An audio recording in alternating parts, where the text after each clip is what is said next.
చిన్న చీమ కథ చెప్తాను. అనగా ఒక చీమ ఉంది. ఆ చీమకు ఒకసారి ఒక సందేహం వచ్చింది. ఏమని? పాము కరిస్తే మనిషి చచ్చిపోతున్నాడు, అందుకని పాము అంటే భయం.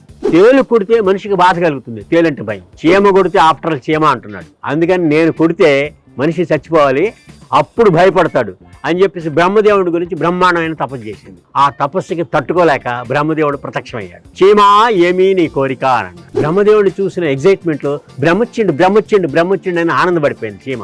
ఆ ఆనందంలోని అది మాటలు తడబడ్డాయి. అసలు ఏం వరం అడగాలనుకుందో తెలుసా బ్రహ్మదేవుడిని? స్వామి, నేను మనిషిని కుట్టంగానే మనిషి చావాలి అని అడగాలి, కానీ అలా అడగల. ఆ హడావుడిలోని, ఆ కంగారులోని, స్వామి నేను మనిషిని కుట్టంగానే చావాలి అంది. తదాస్తు అని బ్రహ్మమాయమైపోయాడు. అప్పుడు అటు ఇటు చూసింది, ఆనందంతో ఎగిరి గంతేసింది.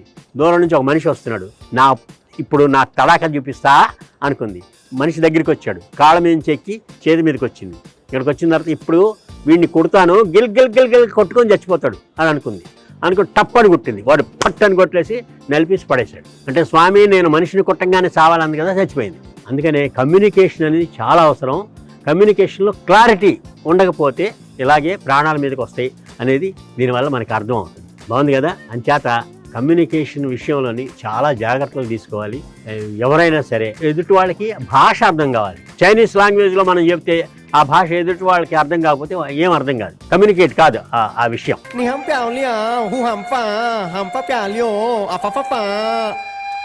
అంచేత భాష అర్థం కావాలి, క్లారిటీ ఉండాలి అనేది ఈ కథ వల్ల మనకి అర్థం అవుతుంది. అదనమాట. మీరు కూడా చక్కగా ఎదుటి వాళ్ళకి బాగా కమ్యూనికేట్ చేస్తారు కదా. ఓకే.